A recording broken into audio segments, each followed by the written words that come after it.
रितेश नाम का एक आदमी रहता था। वो अपने माता पिता के साथ रहता था। उसके पास व्यापार करने के पैसे तो थे, पर उसे पता नहीं चल रहा था कि कौन सा व्यापार शुरू करे।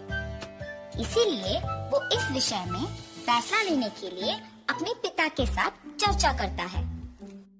पिताजी, मुझे पता नहीं चल रहा है कि आपके दिए हुए पैसों से मैं कौन सा व्यापार शुरू करूं। अरे, उसमें क्या है, पकौड़ी का व्यापार शुरू करते हैं। पकौड़ी का व्यापार? हाँ बेटा, हमारे गांव में जलेबियों का, समोसे का, अचार का, पापड़ का ऐसे बहुत व्यापार है। तो तुम्हें कुछ अलग व्यापार करना होगा। गांव में जो व्यापार नहीं है, अगर तुम करोगे तो अच्छा लाभ पाने का मौका होगा। सिर्फ सादा पकौड़ी कौन खरीदेगा पिताजी? इसीलिए हम सिर्फ सादा पकौड़ी नहीं बनाएंगे। तो फिर हम सादा पकौड़ी में साथ साथ चिकन पकौड़ी, फिश पकौड़ी, मिर्ची पकौड़ी, आलू पकौड़ी, प्याज के पकौड़ी, अंडे के पकौड़ी जैसे अलग अलग तरह के पकौड़ी बनाएंगे। ऐसे हमारा व्यापार को बहुत लाभ मिलेगा। रितेश को अपने पिताजी के बात सच लगे, परंतु मुझे इतने प्रकार के पकौड़ी बनाना नहीं आता है ना पिताजी। मुझे भी तो बनाना नहीं आता। हम खुद इन सब के विधि बनाएंगे और इसके लिए तुम्हारी माँ भी सहायता करेगी। ऐसे कहकर रितेश के पिताजी रितेश को प्रोत्साहित करते हैं। फैसले के अनुसार पकौड़ी को बनाने के सामग्री रितेश खरीद के रसोई घर में इकट्ठा कर रहा होता है कि उसके पिताजी पके हुए अंडों को 2 हिस्सों में काट रहे होते हैं और रितेश की माँ पकौड़ी के लिए बेसन का मिश्रण तैयार कर रही होती है। बनाए हुए मिश्रण को 6 अलग अलग बर्तन में बराबरी से रितेश की माँ डालती है। रितेश के पिताजी पहले बर्तन में कटे हुए अंडे, दूसरे बर्तन में कटे हुए प्याज, तीसरे बर्तन में कटे हुए मिर्ची, चौथे बर्तन में कटे हुए आलू, पांचवें बर्तन में कटे हुए केले और छठी बर्तन में कटे हुए चिकन के पीसेस डालते हैं और फिर एक एक करके उन सारे अलग तरह के पकौड़ी को तेल में तलते हैं। रितेश जब पकौड़ी का स्वाद देखता है तो उसको बहुत स्वादिष्ट लगता है। फिर वो अपने पिताजी के बातों को सच मानकर पकौड़ी के व्यापार को दृढ़ निश्चय से शुरू करता है। ऐसे शुरू हुआ था रितेश की जीत की कहानी। 15 साल बाद वही पकौड़ी का व्यापार रितेश को सिर्फ अमीर ही नहीं बल्कि बहुत घमंड और कठोर बना देता है। दूसरी ओर रितेश के पिताजी को बहुत दिनों से ठीक से दिखाई नहीं दे रहा था और सुनाई भी नहीं दे रहा था। इसीलिए वो रितेश को चिकित्सा करवाने के लिए पूछने की प्रयत्न करते हैं, पर रितेश कभी उनको समय ही नहीं देता था। इसीलिए रितेश के पिताजी खुद अस्पताल जाने का निश्चय करते हैं, पर उनके पास पैसे न होने के कारण रितेश की दुकान को निकल पड़ते हैं। अरे रितेश बेटा, कुछ दिनों से न कुछ ठीक से दिखाई दे रहा है, न कुछ सुनाई दे रहा है। चिकित्सा के लिए 3000 रुपयों की जरूरत है। थोड़ा मदद करो ना बेटा। क्या 3000 रुपए? उतने पैसे तो मेरे पास नहीं है। पर बेटा, कल ही तो तुमने बहू को बताया था कि हर रोज तुम्हें 30,000 मिलते हैं। आप पहले यहाँ से चलिए, कह रहा हूँ ना पैसे नहीं है। और घर चले जाते हैं।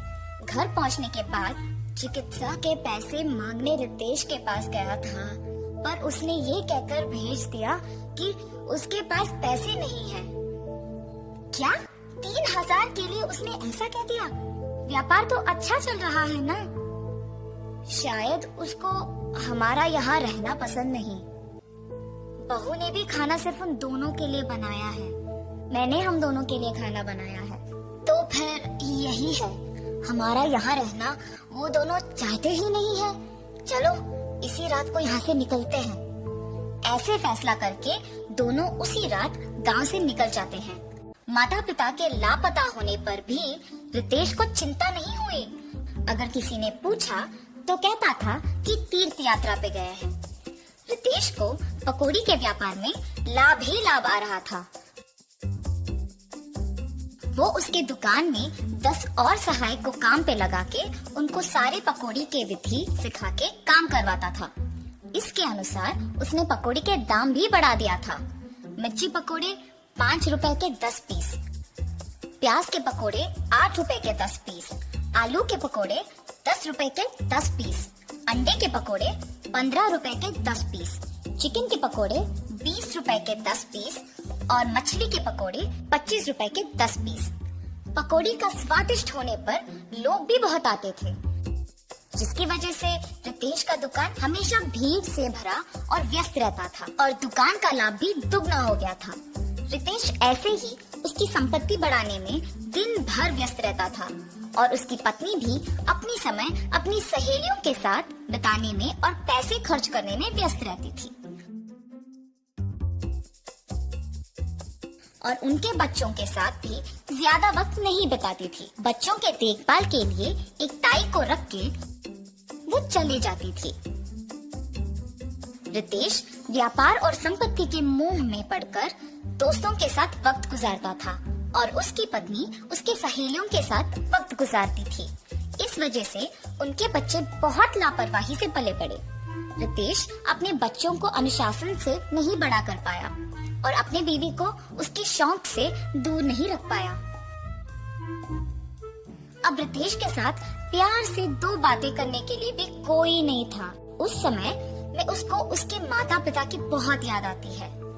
मैं कितना मूर्ख हूँ, प्यार से देखभाल करने वाली माँ और जिस व्यापार को इतने जिम्मेदारी से देखभाल कर रहा हूँ, उसका मार्गदर्शन करने वाले पिताजी को मैंने अनादर किया है। न जाने वो कहाँ हैं, क्या कर रहे होंगे। मैं तुरंत उनको ढूंढ के घर वापस लेके आता हूँ। रितेश अपने माता पिता को ढूंढने अपने कार में निकल जाता है। गांव में ढूंढते ढूंढते उसको अपने माता पिता गंदे फटे हुए कपड़ों में नजर आते हैं। ये देख रितेश भाग के उनके पास जाता है और कहता है, आप ऐसे कैसे? ये सब मेरा ही गलती है पिताजी, मुझे माफ कीजिए और कृपया मेरे साथ घर चलिए माँ। रितेश को अपने गलती का एहसास होता है और वो अपने माता पिता के साथ घर वापस आता है। अपनी पत्नी को बोलता है कि आज से जो भी होगा माँ के अनुसार होगा और व्यापार का सारा संपत्ति अपने पिताजी के हाथ कर देता है। रितेश सिर्फ सहायकों का और पकौड़ी के विधि का देखभाल करता है और उसकी पत्नी बच्चों का देखभाल और पढ़ाई का ध्यान रखती है। सुख संपत्ति और परिवार का प्यार पाके सब सदा खुश रहते हैं।